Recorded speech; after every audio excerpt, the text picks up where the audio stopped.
Hey everyone, Mr. Sujano here, your source for gaming, tech, emulation, and open source news. Let's get started. Alright, to kick things off, we're talking about Windows emulation on Android with Emulator.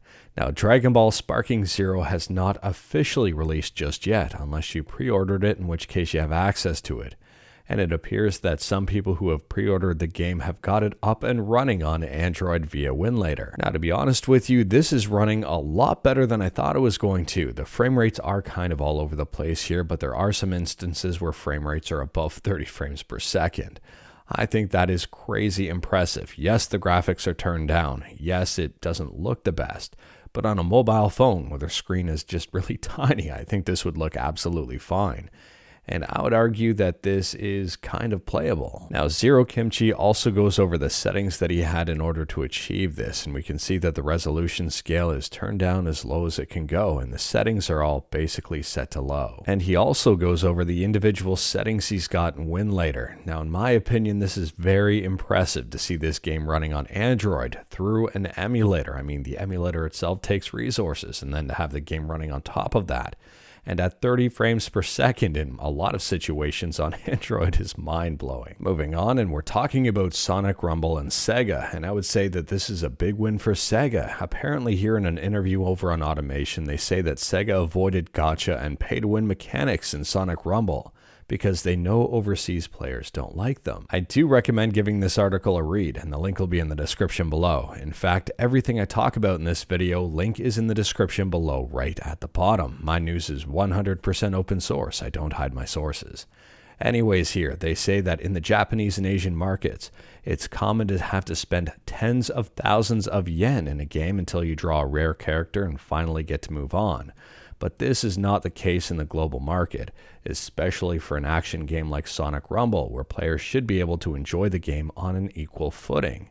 The starting point of this project itself was to make a mobile game that would sell globally. Monetization models that use gacha mechanics have not been very successful when it comes to games targeted towards worldwide audiences of all ages. Also, such mechanics tend to be shunned overseas, so we didn't think it was the right choice for this project. Well, go figure. I would say a big win. Sonic Rumble is headed to PC, Android, and iOS this winter. And let me know your thoughts about it in the comments below. Let me know your thoughts about gacha and loot boxes and all that stuff in the comments below. Do you like free-to-play and pay-to-win? Do you like just paying for a game and being able to play it? Or do you like a free game with optional pay elements that are just cosmetics and have no impact to gameplay whatsoever? And speaking about free-to-play, kinda. Next up here, we're talking about the Epic Store as well as Google Play, and it appears that Google lost a major court battle, which will have a big blow to their overall system, but arguably a big win for everybody else. So it appears that in the whole Epic versus Google lawsuit, the Google Play Store was essentially ruled an illegal monopoly, and as a result has to distribute rival storefronts within the Google Play Store. And that's for 3 years, and on top of that, there's a whole bunch of other conditions. So starting on November 1st, 2024, which is right around the corner, and ending November 1st, 2027, Google must also stop requiring Google Play billing for apps distributed on the Google Play Store. Let Android developers tell users about other ways to pay from within the Play Store. Let Android developers link to ways to download their apps outside of the Play Store.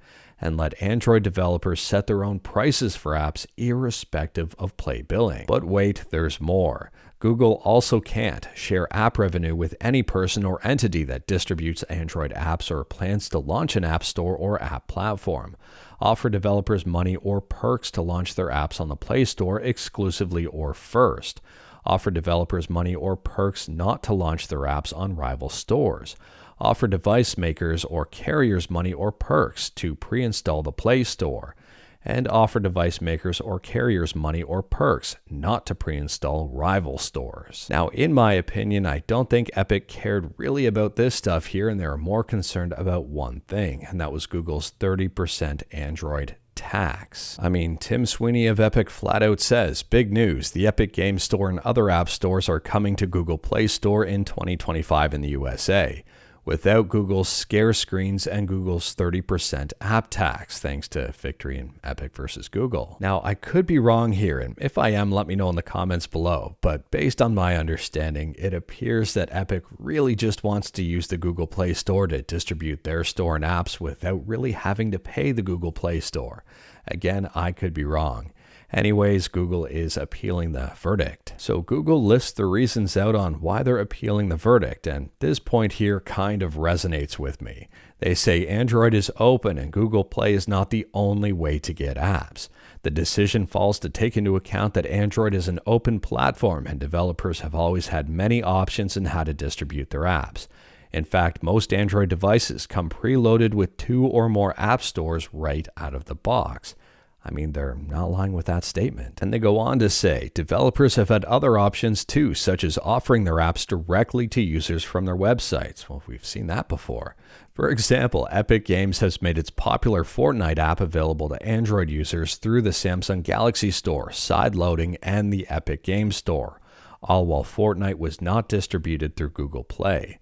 These are options that developers have never been able to offer to their American users on iPhones. But I don't know, you've heard enough about me on this one. Let me know your thoughts about this one in the comments below. I mean, let me know your thoughts about Epic versus Google. Do you think Epic was right? Do you think Google was right? And what do you think about this whole lawsuit? Is it actually going to change anything here? But moving on, and next up we're talking about OpenRazer. Now, OpenRazer is a community-led effort to support Razer peripherals on Linux.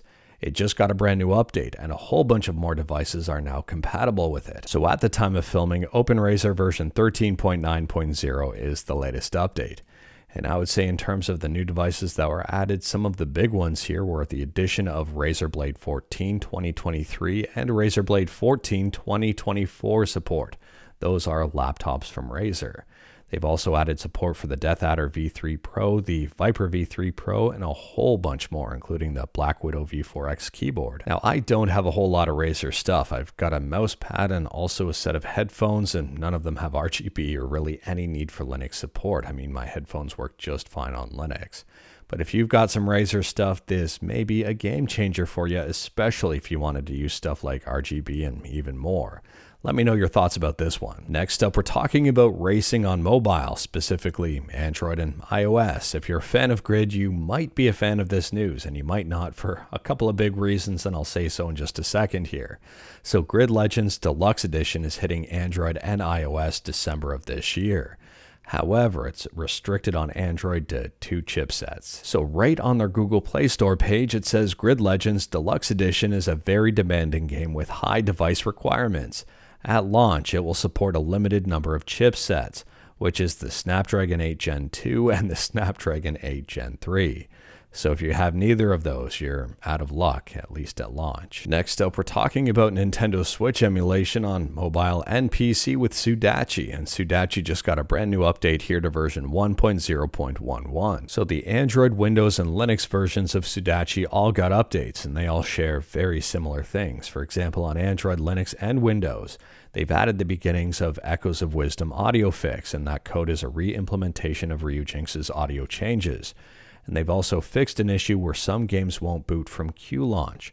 Now for Linux and Windows, they've added the ability to install games to the NAND. Sudachi is 100% free and open source. It was taken down by Nintendo once and seems to be revived again, and I don't know what's going to happen with it moving forward. Next up, we're talking about CTGP 7, and there's a teaser here for something that they say is coming soon, and it's a big picture of a microphone. So for those who may not be aware, CTGP 7 stands for Custom Tracks Grand Prix 7. Or possibly something else, I just can't quite put my finger on it. Anyways, here it's a mod pack for Mario Kart 7, which adds new things to the game, such as custom tracks, characters, extra features, and more. I'm going to go out on a limb here and say that microphone is going to be a new feature for CTGP 7, but I guess I could be wrong. And yes, CTGP 7 does work with Citra. In fact, the person behind CTGP 7 is Pablo MK7, who also maintains a fork of Citra. Now, unfortunately, I don't have any more information on the new feature or release date or really anything like that just yet. We're going to have to wait and see, and as soon as I know more, you'll know more. Next up, if you're a fan of game modding, if you're a fan of the Ocarina of Time, and if you're a fan of Mega Man, you may be a fan of this here. This is a mod for the Legend of Zelda Ocarina of Time PC port, also known as the Ship of Harkinian. And you can now play as Zero. The enemies and items have also been changed up. So Mage and Phil's got a video on this one. It's close to an hour in length. It goes through almost the entire mod. And I can confidently say that it is crazy. I mean, there's a lot of thought that went into it. The enemies, the character, how everything works kind of makes sense. It's just so weird seeing all of this mashed into Ocarina of Time. And speaking about modding and the N64 and Mega Man, next up we're talking about a mod for Mega Man X for Super Mario 64 co-op. And this one, well, this one is also very weird. Now, this one really isn't as thorough as the Mega Man mod for Ocarina of Time, considering the enemies and everything else seems to be the exact same. But you can play as Zero, you can play as Mega Man X, and I would say it's kind of game-breaking, but I could be wrong. And speaking about crazy, next up here we're talking about Paper Luigi, the Marvelous Compass. Now, this game is unofficial. It was unveiled back in 2022, and in 2 years' time, the development team have made serious progress. And they posted their update video over on YouTube. Now, a lot of people thought this project was dead, and well, it's very much alive. They've done a lot in 2 years, but there's still a ways to go yet, and no release date just yet.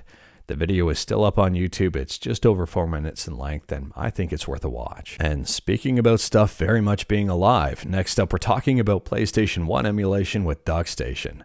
Now, the other day we talked about the Android version of Duckstation getting an update, and the day before that we talked about Stensek rewriting texture replacement or improving texture replacement version 2.0. And now it appears he is rewriting the cheat management system. I don't know when this is going to be uploaded. I don't know when this is going to be merged, but at the same time here, I'm looking forward and very curious to see what the new cheat management system is going to be like. Next up, we're talking about Children of Morta. Now, this game was launched on Steam back in 2019. It's a story-driven action RPG. It's got a very positive review score with over 15,000 reviews. And yes, it just launched on Android here.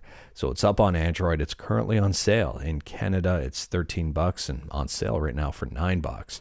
And it appears it's very similar to the Steam version here, just with mobile controls. Now, I haven't played this one yet on Android. It's on my list of games I should be checking out, and I'm glad it's not free to play with in-game purchases.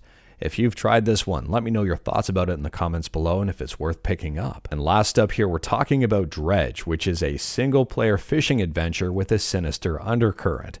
This game was launched on Steam back in 2023 with an overwhelmingly positive review score with over 29,000 reviews. Anyways, this game is also headed to mobile. So Black Salt Games has an announcement on their website, and they say Dredge will be available on iOS, macOS, and Android devices on December 18th of this year. And you can download it from the App Store and Google Play Store. And they say here the mobile version is the exact same content as the PC and console versions. Dredge on mobile will feature touch controls, will be compatible with a controller, and for pricing here, this is where things get very interesting. They say the mobile pricing will be consistent with Dredge on other platforms, for example, PC and console. And right now on PC, I believe the game is priced at about $25 on Steam, which would mean this would be a very expensive game on mobile. Let me know your thoughts about that one. But anyways, that is all I've got for you in this one. Straight to the point, all stuff and no fluff. We talked about a bunch today. Let me know your thoughts about absolutely any of it in the comments below. If you liked this video, leave a like. If you didn't like this video, leave a like. Hit that subscribe button. Check out my other videos. Don't tempt fate. Save your state.